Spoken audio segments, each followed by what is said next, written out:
Do you know, if you study people who are at the pinnacle of anything, you recognize that to get there, motivation was maybe 1% of the formula. Maybe.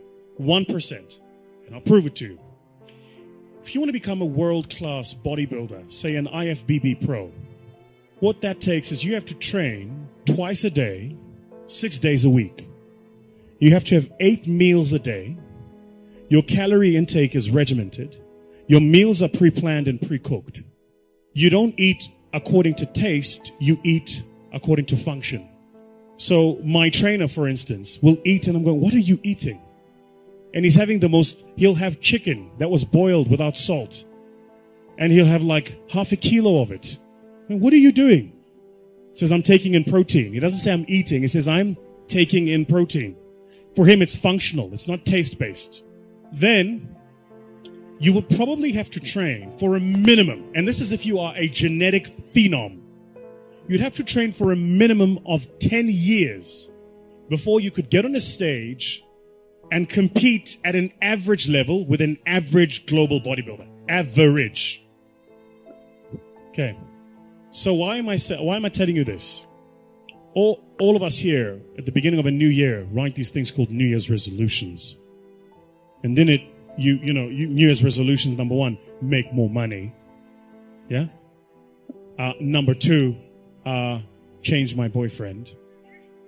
Number 3, get into shape. Yeah? Number 3, get into shape is somewhere in the top 3. So what do? You go to the gym, you get a gym membership. Yeah? You go to the local Nike store and you buy like all of your gym gear. You are motivated. You are inspired. You are going to the damn gym. You go to YouTube, you subscribe to all of the fitness channels. You go to Instagram, you follow all of the fitness models. You are motivated. You are going to the damn gym. You're going to get in shape. That's what you're going to do. The people you're following on YouTube have been working on for a minimum of 5 years to look like that. So you have the incorrect understanding that after a month of working out, you're going to look like them. So what happens in the first month? You're excited. You go to gym every single month, and you take the pains and your body is sore, but I'm excited. I'm going to gym. Then life happens.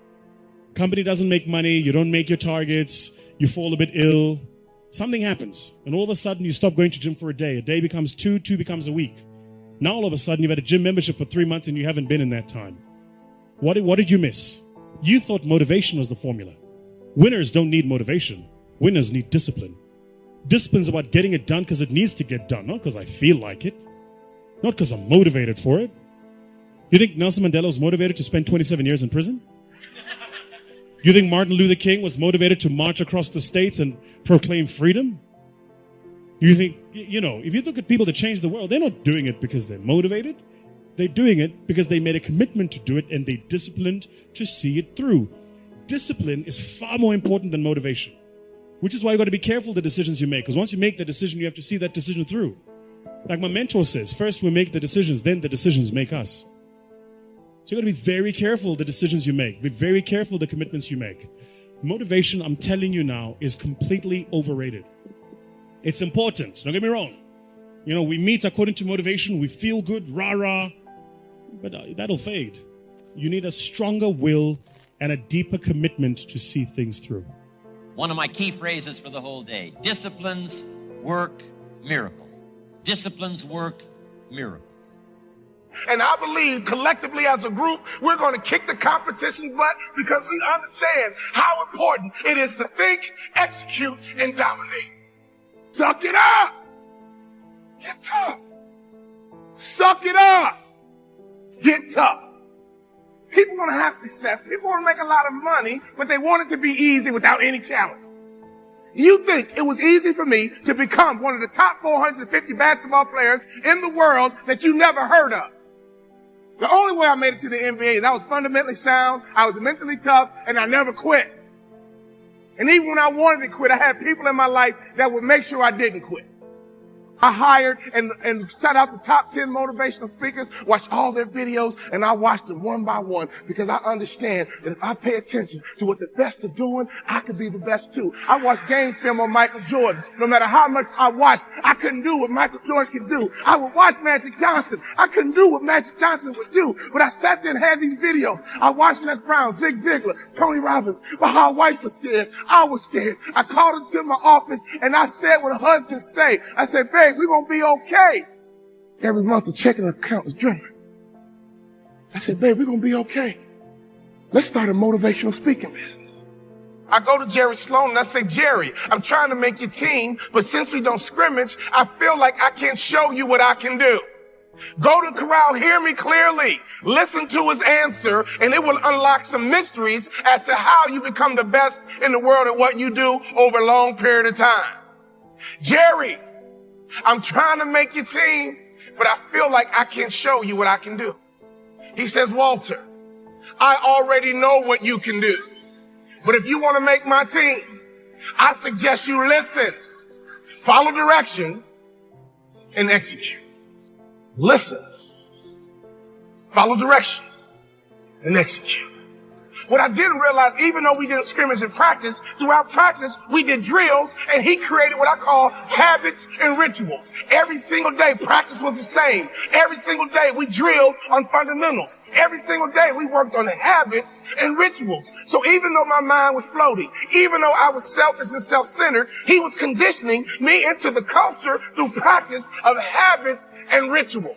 The reason why I tripled my NBA income in 3 years is because of habits and rituals. Next year, if your name didn't get called to come across the stage, I'm here to tell you they will call your name next year if you go back home and execute habits and rituals.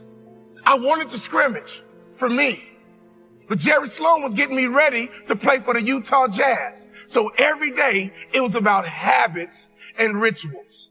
Having hot food is about habits and rituals. Great customer service is about habits and rituals. Being the best in the world at what you do, being a pro, is all about habits. The heart of a champion. What does it take to really truly be a champion? Well, it takes more than excuses. It takes more than just giving yourself a pass. There are only so many champions in the world. And true champions understand what dedication and hard work really is. True champions understand if you're going to be a lion, you got to know what it means to go through the jungle. You can't pretend or fake it just to make it. To be a champion. When everybody else is sleeping, the champion is the one that wakes up. The champion gets up before the sun comes up. The champion is the one that never lets the sun catch them sleeping. There will become a time when you have to realize that you got to put in the work, and you got to understand that if you're going to do it, you better do it with the right attitude. Because attitude is what's going to take to get you to the level that you need to be and beyond it. Champions don't just come overnight. Champions have to grow. Champions have to work. Champions have to dig. Champions have to believe. Champions don't have time to wait around for something to happen on its own. Being a champion takes work, grit, and understanding that if you're trying to be better than the opponent, you got to work a little bit harder than the person that you're up against. You must build a mindset for success. A mindset that can endure pain and struggle, because it will come. Your mindset will make or break you. A champion has to make significant sacrifices. A champion has to be disciplined. A champion has to be hungry. You got to dedicate everything about you. Train like a champion. Champions understand that discipline is always the key. There is no winning in excuses. There are no victories and giving up. You got to understand within you is greatness. Within you is something that is waiting to be awakened. You are the one that is responsible for this work that must be done. Everyone wants to be great at something. but wanting it and doing something about it and ultimately needing it is going to take work. It's going to take dedication, because procrastination is the assassination of your motivation that would ultimately lead you to your destination.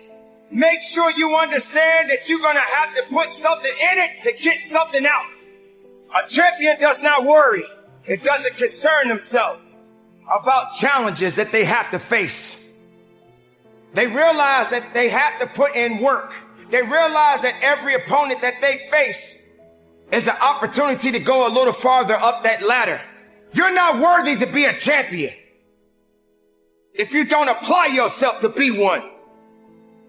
You're not worthy to hold on to a title if you don't have the integrity and the understanding and the grit and what you need to do to maintain what it means to be a champion.